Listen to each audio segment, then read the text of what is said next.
She was shackled to the saloon post until a stranger took her chains and left his rifle.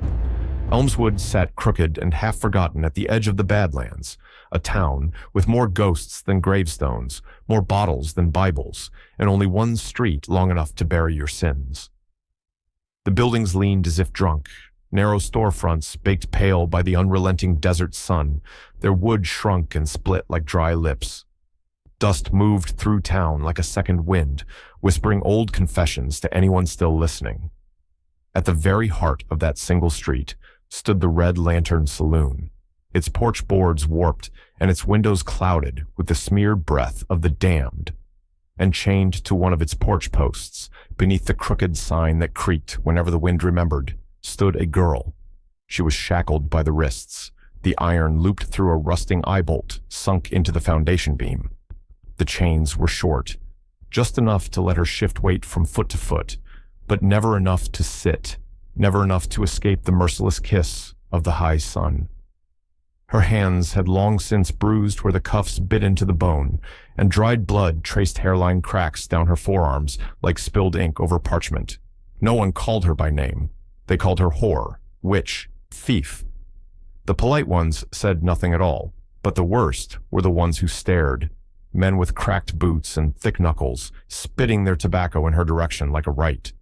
They said she tried to rob Cass Wilker, that she poisoned his whiskey and stole a pouch of gold coin while his boys lay passed out in the stables.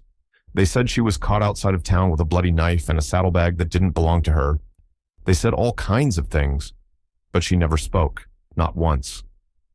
Her face stayed still, carved from desert stone. Her skin, darkened by sun and soot, and something older than sorrow, shimmered beneath the heat. Her eyes, narrow and black, scanned the street slowly each hour, like a watchman on a wall no one could see. Her lips were cracked, her throat burned dry, but she stood tall, always tall. Cass Wilker had her dragged to the saloon porch 5 days past, said the marshal would be riding in at week's end. Until then, she'd stand in the open sun as a message. Justice, he called it, in that slick voice that made women stiffen and dogs growl low. But everyone knew there were no marshals left this far west, just ghosts and men who made their own law.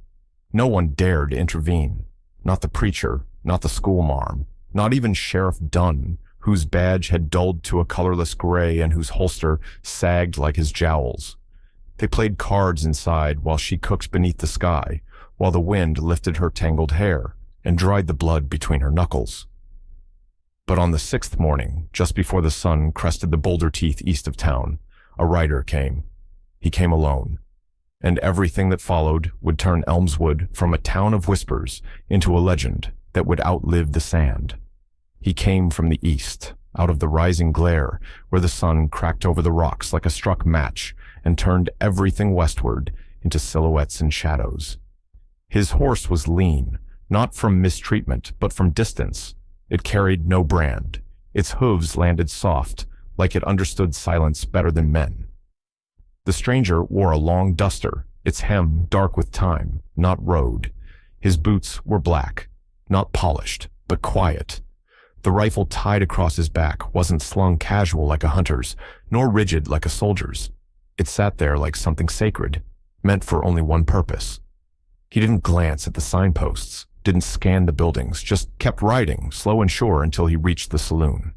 There, in the shadow of the warped porch, he stopped. He looked at the girl, not at the chains, not at the damage to her wrists. He looked at her. A long silence passed between them, the kind of silence that fills a church just before someone speaks their first honest truth. Marlowe didn't blink, didn't move.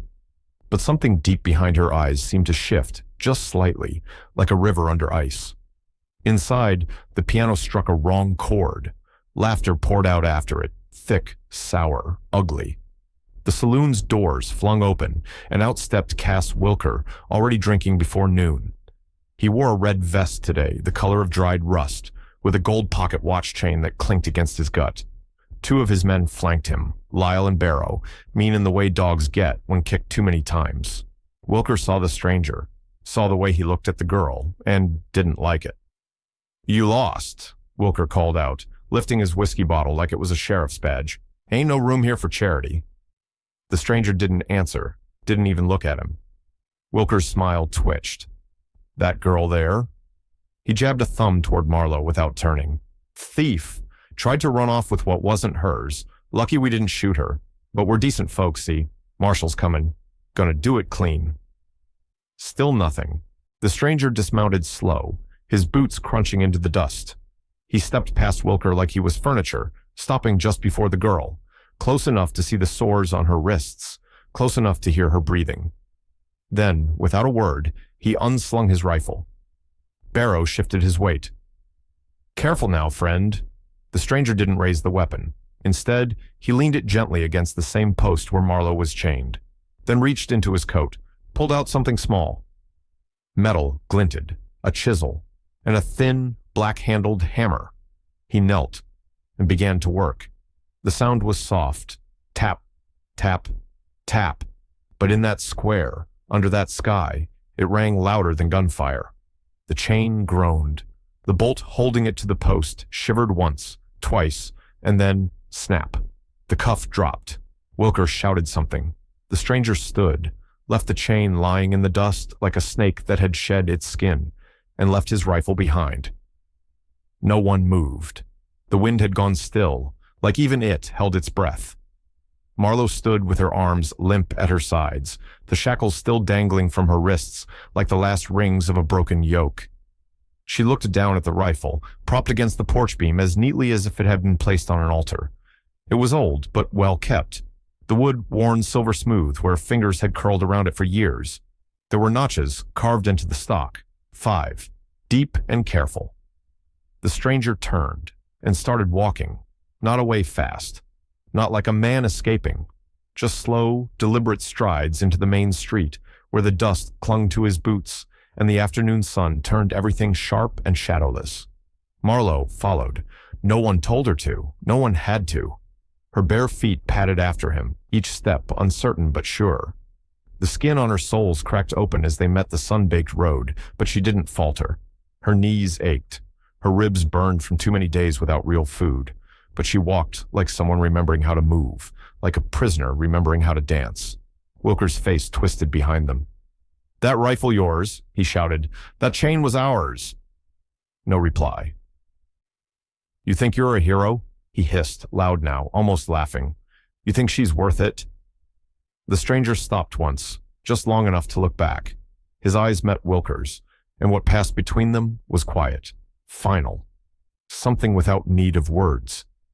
Sheriff Dunn stepped out of the saloon with a shotgun cradled in his arms and a look that said he didn't much care who won, as long as it ended quick. But he didn't lift the barrel. No one did. The stranger and the girl passed the mercantile, the post office, the blacksmith's shed, where a colt screamed in its iron stall. They passed a dog tied to a wagon tongue, who whimpered but did not bark. Then they passed the edge of town, where the road no longer pretended to be anything but dirt, and where the sky opened wide enough to swallow every lie ever told in Elmswood. She looked back once. The rifle still stood upright on the post, catching the light like a spine of silver bone. And for the first time in 6 days, the chain hung empty. She didn't cry. Not yet. The stranger reached his horse, mounted without effort, and offered no hand, no instruction. Just looked down at her once and waited. She climbed up behind him. It hurt, more than she'd expected, but she didn't make a sound. The saddle was worn, the leather warm from the sun, and she settled into it like it was something holy, something forbidden, now reclaimed. Together, they rode into the hard light of the west, and behind them, in the hushed, breathless town of Elmswood, no one moved, no one dared. They rode without speaking. The land unfolded before them in great wounded waves, canyons that yawned like torn mouths, scrub plains littered with coyote bones, Joshua trees that stood twisted in agony against the sky. Buzzards circled slow overhead, as if confused by the lack of blood.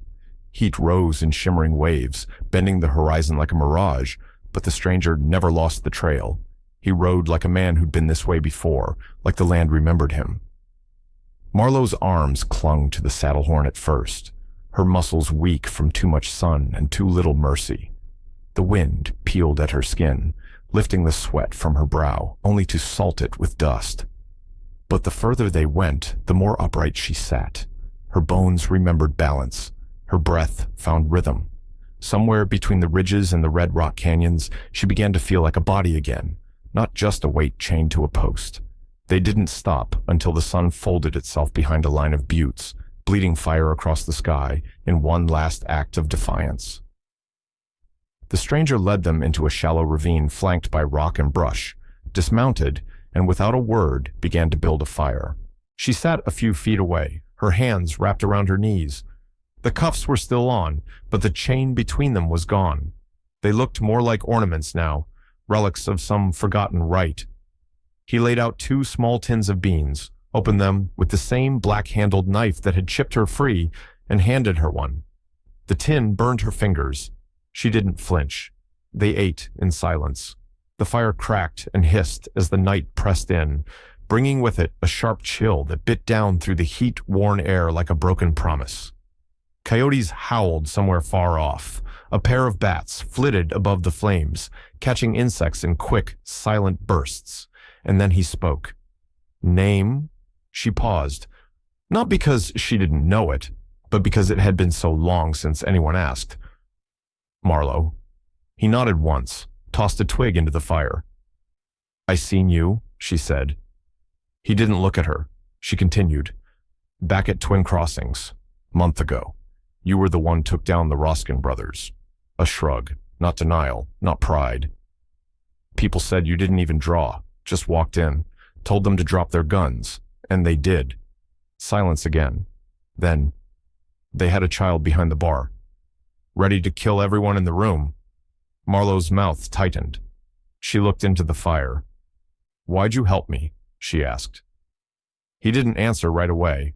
When he did, his voice was softer than before, almost like a confession. "Because I saw you look up," she frowned. "Everyone else looked down," he said, "but you looked up, even when chained, like the sun owed you something." She didn't reply, but inside, something bloomed, quiet, unfamiliar. Hope, maybe, or memory. The fire crackled, and for the first time in years, she slept without chains biting into her dreams. By morning, the world had changed its color. The sun rose pale and cold, casting a blue shimmer across the canyon floor. The fire had long since burned to ash. The stranger had already saddled the horse, packed what little gear he carried, and stood beside the trail like a shadow, waiting for its body. Marlowe washed her face in the trickle of water that seeped from a rock, scrubbed the dried blood from her wrists, and stared at her reflection in the surface. Her cheeks were gaunt, her eyes hollow. But there was something alive again in her gaze. Movement. Behind the silence. They rode north, winding through the broken teeth of Black Mesa, where the rocks rose in red slabs and the wind moaned like a warning. At midday, they passed a burned-out chapel. Its steeple collapsed inward like a broken finger pointing down. The stranger paused only briefly, his eyes scanning the ground, scorched earth, shell casings, buzzard feathers, the smell of old smoke. "What happened here?" she asked, voice rasped by wind. "Same thing that always happens," he said, greed dressed up as righteousness. Later, as the path narrowed into a gorge where the cliffs pressed close on either side, he slowed the horse and turned slightly. "They'll follow." "Wilker." "Men like him don't let go easy." She didn't ask how he knew. He didn't say more, but she felt the tension in the way he scanned the ridges, in the way his hand hovered closer now to the revolver at his hip. He wasn't afraid, but he was expecting something, and whatever it was, it had teeth. By sunset, they reached a dried-out settlement, no more than 6 buildings crumbling into the dust. A general store with broken windows, a well long since choked with rock. A hanging tree stripped of all bark, as white and polished as bone. They stopped there, tethered the horse, and listened. The wind carried something behind them.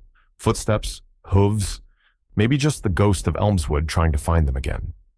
She wandered toward the saloon ruins, stepping through the skeleton door frame, past shattered bottles and a piano bleached white by years of sunlight. There, on the far wall, carved deep into a plank, were the initials M.H. beneath a crude drawing of a lariat. The rope was drawn loose, not in a noose, but as if it had been dropped. She touched it. Her breath caught. Her name wasn't Marlowe, not truly. It was May Harrow, a name she hadn't spoken in 5 years. The name she buried after the raid on her family's ranch, after her sister's screams were swallowed by the fire, after the law refused to believe a woman could own land. The chain hadn't started in Elmswood. It had started here. She stepped back out into the fading light and saw him, standing still, rifle drawn, gaze fixed eastward. She followed his eyes. Dust rose along the trail. Riders. 4. No banners. No lawmen. Just silhouettes in the last golden blaze of the day. They followed, she said. He didn't nod, didn't blink. He just whispered, "Let it end here." The sun had nearly vanished when they took their places. He, standing beneath the hanging tree with his rifle resting loose in his hands, and she, crouched behind the crumbled stone trough near the well. The desert around them felt breathless, waiting, as if the land itself had gone silent to witness what would come. The riders emerged from the last bend like carrion birds circling a corpse that hadn't fallen yet. Cass Wilker led them. His red vest caught the last sliver of light like a wound. Lyle and Barrow flanked him, rifles drawn, and the fourth man was unknown, broad-shouldered, pale-eyed, a gunman's calm hanging over him like a cloak. They did not call out. They didn't ask questions. They dismounted slow, circling wide. Wilker grinned, but it was tight. Forced. You could have kept riding, but you stopped. The stranger didn't answer. Wilker's boots crunched over broken glass as he walked forward. "She ain't worth dying for, you know. Just a drifter with blood on her hands. Killed a man in Tucson with a broken bottle. Slit another's throat in Amarillo." He glanced sideways. "They say she cursed a preacher once." The stranger spoke, voice steady. "They say a lot of things." Wilker chuckled, lips curling like dry paper. "And you some kind of avenger, some ghost? Think you're better than the rest of us because you walk quiet and wear black?" The rifle lifted an inch. "I ain't better," the stranger said. "Just done watching men chain fire to a post and call it justice." Lyle raised his weapon. "Don't," Wilker said, not out of mercy but calculation. "Let's make this clean." Then the quiet cracked. The first shot came, not from the stranger, but from Marlowe. A pistol Wilker hadn't known she'd taken from the saloon ruins barked once, and Lyle's leg exploded at the thigh. He fell screaming, kicking dust into the sky. Barrow spun toward the sound, but the stranger's rifle sang next. Barrow dropped without a sound. A red blossom opened over his chest, spreading slow across his shirt like spilled wine. Wilker dove behind the well. The pale-eyed man stayed upright, calm as winter, and fired twice. One bullet snapped the bark from the hanging tree, the other missed by inches. The stranger didn't flinch. He rolled left, took cover behind the saloon frame, and waited. Marlowe dragged herself behind the trough, bleeding from her ankle now, where shrapnel had caught her. But she kept the pistol aimed. Silence returned for half a breath.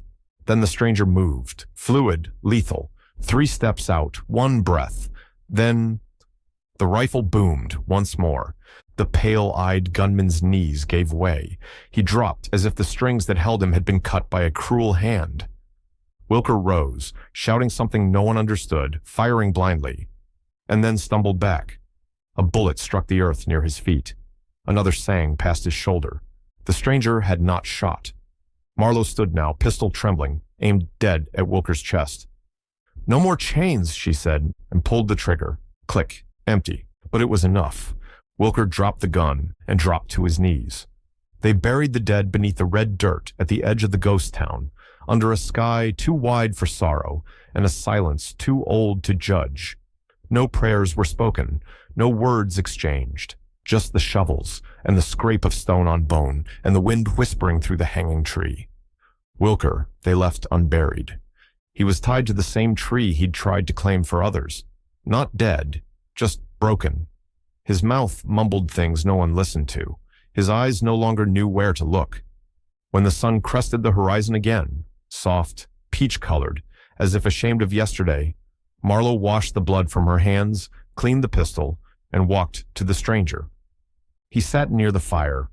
His coat was off, revealing a shoulder scar that looked older than most towns. "I don't know what to do next," she said. He nodded. "Then it's time to decide." She looked down at the cuffs still around her wrists. They don't open." He drew his knife, the same one with the black handle, and motioned for her arms. She held them out. 2 cuts, clean. The metal hit the dirt with a tired clink. She stared at them a long time, as if expecting the chains to crawl back on. When they didn't, she breathed deeper than she had in years. "You ever coming back through Elmswood?" she asked. His face didn't change. "Not unless I have to." She smiled, not soft, not sweet, but real. They rode together for half a day. At the fork in the road where the buttes gave way to river country, he stopped. "Where'll you go?" he asked. She looked north. "There's a town near Santa Fe. Heard they take in women who've been through things." He nodded once, then reached behind him, unslung the rifle, held it out. She stared at it. "I can't." "You can." She hesitated, then took it. It was heavier than she expected, cold, honest. She strapped it to her back. He turned his horse west. No goodbye. Just the sound of hooves fading into distance. She watched until the dust swallowed him whole, then turned north. In Elmswood, the rifle he'd left behind still leaned against the post. No one touched it. No one dared. A year passed, then another. The saloon burned down one night. Some said it was lightning. Some said it was Wilker's ghost. The truth didn't matter. What mattered was that the girl who once stood, shackled beneath the red lantern porch, had become a name spoken with awe. They said she rode with a purpose now, that she wore her scars like medals, carried a rifle with 5 notches and eyes like black fire, that she freed others, quietly, without reward, and left behind broken chains and a single silver bullet lodged in wood. They said justice rode with her, not the kind found in laws, the kind found in silence, in choice, in fire, and in the sound of a chain falling to the ground. They buried the dead beneath the red dirt at the edge of the ghost town, under a sky too wide for sorrow and a silence too old to judge. No prayers were spoken, no names carved, just dirt over blood and stone over silence. Wilker they left unburied. He was tied to the same tree he'd once claimed for others, not dead, not yet. His jaw hung slack, eyes glassed over, whispering to ghosts only he could see. The stranger hadn't laid hand on him. The world had done that all by itself. When the sun rose, shy and pale like it had witnessed something it didn't understand, Marlowe rose too. She walked to the shallow stream that broke along the canyon's edge and washed her hands, watched the blood curl away like ink, watched her reflection steady for the first time in years. The cuffs still circled her wrists, cold iron bands with no chain between them. They felt lighter now, but they were still there. She stared at them for a long time. Then she turned to the stranger, who sat cross-legged at the fire's edge, sipping bitter coffee from a dented tin. "I can't get them off," she said, holding her arms out like an offering. He took a breath, drew his black-handled knife again, and motioned her closer. She sat beside him, wrists resting across his knee. 2 quick slices. The sound was more whisper than ring. The iron fell open. The cuffs hit the earth with a tired, quiet clink. She stared at them, at her own skin, pale beneath the steel, lined but whole. She rubbed the raw spots where they dug deep and said nothing. He offered her a slice of hard bread and a piece of salted meat. She took it. They didn't speak for a long time. The canyon walls didn't need words.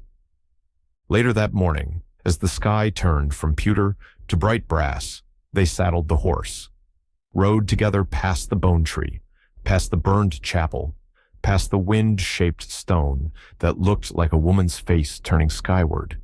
When they reached the split in the trail, one path winding north, the other veering west, he stopped. "You could keep riding with me," he said, not as command or invitation, but as a path laid gently before her.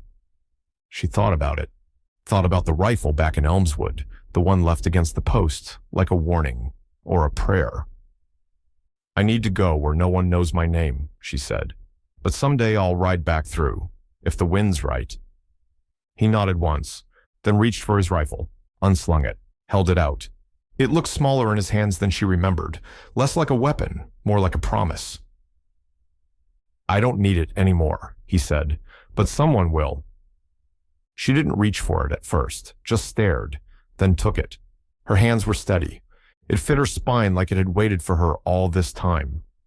"I never thanked you," she said. "You don't owe me anything," he replied.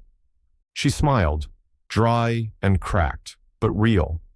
He turned west, and she turned north. 2 horses, 2 roads, 2 lives no longer bound.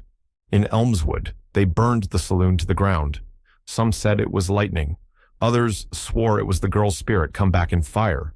The rifle was gone, so was the chain. In their place, a carved plank left in the dust. No more posts, no more shackles, and beneath that, M.H., with a lariat, not drawn as a noose, but open, a sign of mercy, or warning, or both. If this story moved you, subscribe for the next one whispered by the wind.